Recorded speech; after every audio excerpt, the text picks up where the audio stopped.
மல்கியா முதலாம் அதிகாரம். மல்கியாவைக் கொண்டு கர்த்தர் இஸ்ரவேலுக்கு சொன்ன வார்த்தையின் பாரம். நான் உங்களை சிநேகித்தேன் என்று கர்த்தர் சொல்லுகிறார். அதற்கு நீங்கள் எங்களை எப்படி சிநேகித்தீர் என்கிறீர்கள். கர்த்தர் சொல்லுகிறார், ஏசா யாக்கோபுக்கு சகோதரன் அல்லவோ? ஆகிலும் யாக்கோபை நான் சிநேகித்தேன், ஏசாவையோ நான் வெறுத்தேன். அவனுடைய மலைகளை பாழும், அவனுடைய சுதந்திரத்தை வனாந்தரத்தில் உள்ள வலுசர்ப்பங்களின் தாவமாக்கினேன். ஏதோமியர், நாம் எளிமைப்பட்டோம், ஆனாலும் பாழானவைகளை திரும்ப கட்டுவோம் என்று சொல்லுகிறார்கள். அதற்கு கர்த்தர், அவர்கள் கட்டுவார்கள், நான் இடிப்பேன். அவர்கள் துன்மார்க்கத்தின் எல்லை என்றும் கர்த்தர் என்றைக்கும் சினம் வைக்கிற ஜனம் என்றும் சொல்லப்படுவார்கள் என்கிறார். இதை உங்கள் கண்கள் காணும். அப்பொழுது நீங்கள், கர்த்தர் இஸ்ரவேலுடைய எல்லை துவக்கி மகிமைப்படுத்தப்படுவார் என்பீர்கள். குமாரன் தன் பிதாவையும் ஊழியக்காரன் தன் எஜமானையும் கனம் பண்ணுகிறார்களே. நான் பிதாவானால் என் கனம் எங்கே?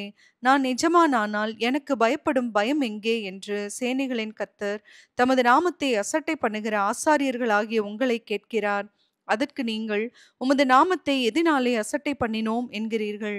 என் பீடத்தின் மேல் அசுத்தமான அப்பத்தை படைக்கிறதினாலேயே. ஆனாலும் உம்மை எதினாலே அசுத்தப்படுத்தினோம் என்கிறீர்கள். கர்த்தருடைய பந்தி எண்ணமற்று போயிற்றென்று நீங்கள் சொல்லுகிறதினாலேயே. நீங்கள் கண் ஊனமானதை பலியிடக் கொண்டு வந்தாலும் அது பொல்லாப்பல்ல. நீங்கள் கால் ஊனமானதையும் நசல் பிடித்ததையும் கொண்டு வந்தாலும் அது பொல்லாப்பல்ல என்கிறீர்களே.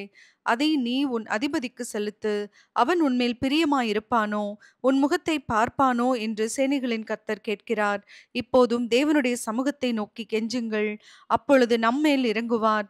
இது உங்களாலே வந்த காரியம், அவர் உங்களை அங்கீகரிப்பாரோ என்று சேனைகளின் கர்த்தர் கேட்கிறார். உங்களில் எவன் கூலி இல்லாமல் கதவுகளை பூட்டுவான்? என் பலிபீடத்தின் மேல் அக்கினியை கூலி இல்லாமல் கொளுத்தவும் மாட்டீர்கள். உங்கள் பேரில் எனக்கு பிரியமில்லை என்று சேனைகளின் கர்த்தர் சொல்லுகிறார். உங்கள் கைகளில் உள்ள காணிக்கை எனக்கு உகந்ததல்ல. சூரியன் உதிக்கிற திசை தொடங்கி அது அஸ்தமிக்கிற திசை வரைக்கும் என் நாமம் ஜாதிகளுக்குள்ளே மகத்துவமாயிருக்கும். எல்லா இடங்களிலும் என் நாமத்துக்கு தூபமும் சுத்தமான காணிக்கையும் செலுத்தப்படும்.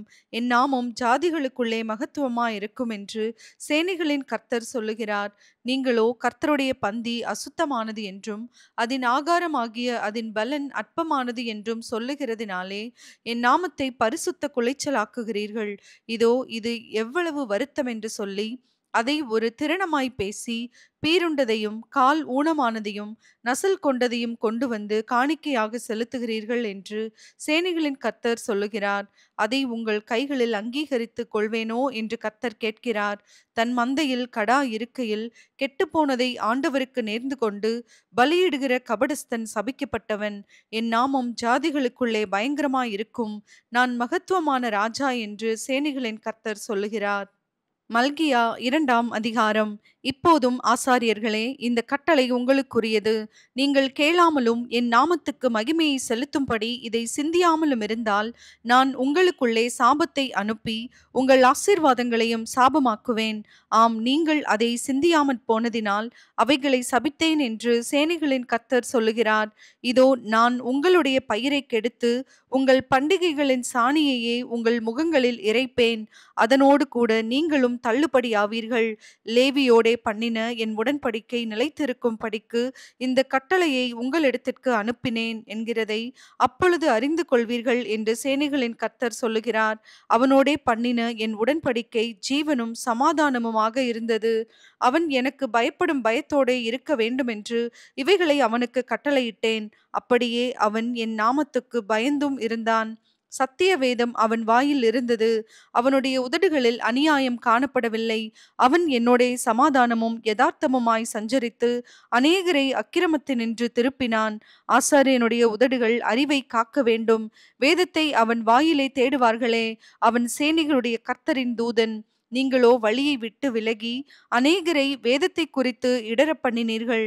லேவியின் உடன்படிக்கையை கெடுத்து போட்டீர்கள் என்று சேனைகளின் கர்த்தர் சொல்லுகிறார். நீங்கள் என் வழிகளை கைக்கொள்ளாமல் வேதத்தை குறித்து பட்சபாதம் பண்ணினபடியினால் நானும் உங்களை எல்லா ஜனத்துக்கு முன்பாகவும் அற்பரும் நீசருமாக்கினேன். நம்மெல்லாருக்கும் ஒரே பிதா இல்லையோ? ஒரே தேவன் நம்மை சிருஷ்டித்ததில்லையோ? நாம் நம்முடைய பிதாக்களின் உடன்படிக்கையை பரிசுத்த குலைச்சலாக்கி அவனவன் தன் தன் சகோதரனுக்கு துரோகம் பண்ணுவானேன்? யூதா ஜனங்கள் துரோகம் பண்ணினார்கள். இஸ்ரவேலிலும் எருசலேமிலும் அருவருப்பான காரியம் செய்யப்பட்டது. கர்த்தர் சிநேகிக்கிற பரிசுத்தத்தை யூதா ஜனங்கள் பரிசுத்த குலைச்சலாக்கி அந்நிய தேவதையின் குமாரத்திகளை விவாகம் பண்ணினார்கள். இப்படி செய்கிறவன் எவனோ அவன் காவல் காக்கிறவனாயினும் உத்தரவு கொடுக்கிறவனாயினும் சேனைகளின் கர்த்தருக்கு காணிக்கை செலுத்துகிறவனாயினும் அவனை யாக்கோபின் கூடாரங்களில் இராதபடிக்கு கர்த்தர் சங்கரிப்பார். நீங்கள் இரண்டாந்தரமும் இதை செய்து கர்த்தருடைய பீடத்தை கண்ணீரினாலும் அழுகையினாலும் பெருமூச்சினாலும் நிரப்புகிறீர்கள். ஆகையால் அவர் இனி காணிக்கையை மதியார், அதை உங்கள் கைகளில் பிரியமாய் ஏற்றுக்கொள்ளவும் மாட்டார். ஏன் என்று கேட்கிறீர்கள். கர்த்தர் உனக்கும் உன் இள வயதின் மனைவிக்கும் சாட்சியாயிருக்கிறார். உன் தோழியும் உன் உடன்படிக்கையின் மனைவியுமாகிய அவளுக்கு நீ துரோகம் பண்ணினாயே. அவர் ஒருவனை அல்லவா படைத்தார், ஆவி அவரிடத்தில் பரிபூர்ணமாயிருந்ததே. பின்ன ஏன் ஒருவனை படைத்தார், தேவ பக்தியுள்ள சந்ததியை பெரும்படிதானே. ஆகையால் ஒருவனும் தன் இள வயதின் மனைவிக்கு துரோகம் பண்ணாதபடிக்கு உங்கள் ஆவியை குறித்து எச்சரிக்கையாயிருங்கள். தள்ளி விடுதலை நான் வெறுக்கிறேன் என்று இஸ்ரவேலின் தேவனாகிய கர்த்தர் சொல்லுகிறார். அப்படிப்பட்டவன் கொடுமையினால் தன் வஸ்திரத்தை மூடுகிறான் என்று சேனைகளின் கர்த்தர் சொல்லுகிறார். ஆகையால் நீங்கள் துரோகம் பண்ணாமல் உங்கள் ஆவியை குறித்து எச்சரிக்கையாயிருங்கள். உங்கள் வார்த்தைகளினாலே கர்த்தரை வருத்தப்படுத்துகிறீர்கள். ஆனாலும் எதினாலே அவரை வருத்தப்படுத்துகிறோம் என்கிறீர்கள். பொல்லாப்பை செய்கிறவன் எவனும் கர்த்தரின் பார்வைக்கு நல்லவன் என்றும் அப்படிப்பட்டவர்கள் பேரில் அவர் பிரியமாயிருக்கிறார் என்றும் நியாயம் தீர்க்கிற தேவன் எங்கே என்றும் நீங்கள் சொல்லுகிறதுனாலேயே. மல்கியா 3ஆம் அதிகாரம். இதோ நான் என் தூதனை அனுப்புகிறேன். அவன் எனக்கு முன்பாக போய் வழியை ஆயத்தம் பண்ணுவான். அப்பொழுது நீங்கள் தேடுகிற ஆண்டவரும் நீங்கள் விரும்புகிற உடன்படிக்கையின் தூதனுமானவர் தம்முடைய ஆலயத்துக்கு தீவிரமாய் வருவார். இதோ வருகிறார் என்று சேனைகளின் கர்த்தர் சொல்லுகிறார். ஆனாலும் அவர் வரும் நாளை சகிப்பவன் யார்? அவர் வெளிப்படுகையில் நிலை நிற்பவன் யார்? அவர் புடமிடுகிறவனுடைய அக்கினியைப் போலவும் வண்ணாருடைய சவுக்காரத்தைப் போலவும் இருப்பார். அவர் உட்கார்ந்து வெள்ளியை புடமிட்டு சுத்திகரித்து கொண்டிருப்பார். அவர் லேவியின் புத்திரரை சுத்திகரித்து அவர்கள் கர்த்தருடையவர்களாய் இருக்கும் படிக்கும் நீதியாய் காணிக்கையை செலுத்தும் படிக்கும் அவர்களை பொன்னைப் போலவும் வெள்ளியைப் போலவும் புடமிடுவார். அப்பொழுது பூர்வ நாட்களிலும் முந்தின வருஷங்களிலும் இருந்தது போல யூதாவின் காணிக்கையும் எருசலேமின் காணிக்கையும் கர்த்தருக்கு பிரியமாயிருக்கும். நான் நியாய தீர்ப்பு செய்யும்படி உங்களிடத்தில் வந்து சூனியக்காரருக்கும் விபசாரருக்கும் பொய்யானை இடுகிறவர்களுக்கும் எனக்கு பயப்படாமல் விதவைகளும் திக்கற்ற பிள்ளைகளும் ஆகிய கூலிக்காரரின் கூலியை அபகரித்து கொள்ளுகிறவர்களுக்கும் பரதேசிக்கு அநியாயம் செய்கிறவர்களுக்கும் விரோதமாய் தீவிரமான சாட்சியாயிருப்பேன் என்று சேனைகளின் கர்த்தர் சொல்லுகிறார்.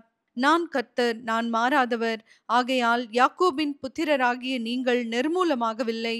நீங்கள் உங்கள் பிதாக்களின் நாட்கள் தொடங்கி என் கட்டளைகளை கைக்கொள்ளாமல் அவைகளை விட்டு விலகி போனீர்கள்.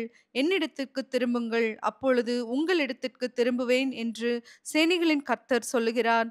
நாங்கள் எந்த விஷயத்தில் திரும்ப வேண்டும் என்கிறீர்கள்? மனுஷன் தேவனை வஞ்சிக்கலாமா? நீங்களோ என்னை வஞ்சிக்கிறீர்கள். எதிலே உம்மை வஞ்சித்தோம் என்கிறீர்கள்?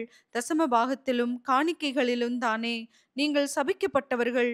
ஜனத்தாராகிய நீங்கள் எல்லாரும் என்னை வஞ்சித்தீர்கள். என் ஆலயத்தில் ஆகாரம் உண்டாயிருக்கும்படி தசம பாகங்களை எல்லாம் பண்டசாலையிலே கொண்டு வாருங்கள். அப்பொழுது நான் வானத்தின் பலகணிகளை திறந்து இடங்கொள்ளாமற் போகுமட்டும் உங்கள் மேல் ஆசீர்வாதத்தை வருஷிக்க மாட்டேனோவென்று அதனால் என்னை சோதித்து பாருங்கள் என்று சேனைகளின் கர்த்தர் சொல்லுகிறார். பூமியின் கனியை பட்சித்து போடுகிறவைகளை உங்கள் நிமித்தம் கண்டிப்பேன். அவைகள் உங்கள் நிலத்தின் பலனை அளிப்பதில்லை. வெளியில் உள்ள திராட்சைக்கொடி பழமில்லாமற் போவதுமில்லை என்று சேனைகளின் கர்த்தர் சொல்லுகிறார். அப்பொழுது எல்லா ஜாதிகளும் உங்களை பாக்கியவான்கள் என்பார்கள். தேசம் விரும்பப்படத்தக்கதாய் இருக்கும் என்று சேனைகளின் கர்த்தர் சொல்லுகிறார். நீங்கள் எனக்கு விரோதமாய் பேசின பேச்சுக்கள் கடினமாயிருக்கிறது என்று கர்த்தர் சொல்லுகிறார். ஆனாலும் உமக்கு விரோதமாக என்னத்தை பேசினோம் என்கிறீர்கள்? தேவனை சேவிப்பது விருதா? அவருடைய கட்டளைகளை கைக்கொள்ளுகிறதினாலும் சேனைகளின் கர்த்தருக்கு முன்பாக துக்கித்து நடக்கிறதினாலும் என்ன பிரயோஜனம்? இப்போதும் அகங்காரிகளை பாக்கியவான்கள் என்கிறோம். தீமை செய்கிறவர்கள் திடப்படுகிறார்கள். அவர்கள் தேவனை பரீட்சை பார்த்தாலும் விடுவிக்கப்படுகிறார்களே என்று சொல்லுகிறீர்கள். அப்பொழுது கர்த்தருக்கு பயந்தவர்கள் ஒருவரோடொருவர் பேசிக்கொள்வார்கள்.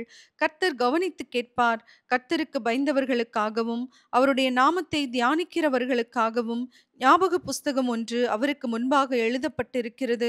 என் சம்பத்தை நான் சேர்க்கும் நாளிலே அவர்கள் என்னுடையவர்களாயிருப்பார்கள் என்று சேனைகளின் கர்த்தர் சொல்லுகிறார். ஒரு மனுஷன் தனக்கு ஊழியம் செய்கிற தன்னுடைய குமாரனை கடாட்சிக்கிறது போல நான் அவர்களை கடாட்சிப்பேன். அப்பொழுது நீங்கள் நீதிமானுக்கும் துன்மார்க்கனுக்கும் தேவனுக்கு ஊழியம் செய்கிறவனுக்கும் அவருக்கு ஊழியம் செய்யாதவனுக்கும் இருக்கிற வித்தியாசத்தை திரும்பவும் காண்பீர்கள். மல்கியா 4ஆம் அதிகாரம்.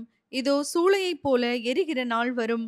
அப்பொழுது அகங்காரிகள் யாவரும் அக்கிரமம் செய்கிற யாவரும் துரும்பாயிருப்பார்கள்.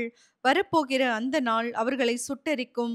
அது அவர்களுக்கு வேரையும் கொப்பையும் வைக்காமற் போகும் என்று சேனைகளின் கர்த்தர் சொல்லுகிறார். ஆனாலும் என் நாமத்துக்கு பயந்திருக்கிற உங்கள் மேல் நீதியின் சூரியன் உதிக்கும். அதன் செட்டைகளின் கீழ் ஆரோக்கியம் இருக்கும். நீங்கள் வெளியே புறப்பட்டு போய் கொழுத்த கன்றுகளைப் போல வளருவீர்கள். துன்மார்க்கரை மிதிப்பீர்கள். நான் இதை செய்யும் நாளிலே அவர்கள் உங்கள் உள்ளங்கால்களின் கீழ் சாம்பலாயிருப்பார்கள் என்று சேனைகளின் கர்த்தர் சொல்லுகிறார். ஓரேபிலே இஸ்ரவேலர் எல்லாருக்காகவும் என் தாசனாகிய மோசேக்கு நான் கற்பித்த நியாயப்பிரமாணமாகிய கட்டளைகளையும் நியாயங்களையும் நினையுங்கள். இதோ கர்த்தருடைய பெரிதும் பயங்கரமுமான நாள் வருகிறதற்கு முன்னே நான் உங்களிடத்திற்கு எலியா தீர்க்கதரிசியை அனுப்புகிறேன். நான் வந்து பூமியை சங்காரத்தால் அடிக்காதபடிக்கு அவன் பிதாக்களுடைய இருதயத்தை பிள்ளைகளிடத்திற்கும் பிள்ளைகளுடைய இருதயத்தை அவர்கள் பிதாக்களிடத்திற்கும் திருப்புவான். பழைய ஏற்பாடு முற்றிற்று.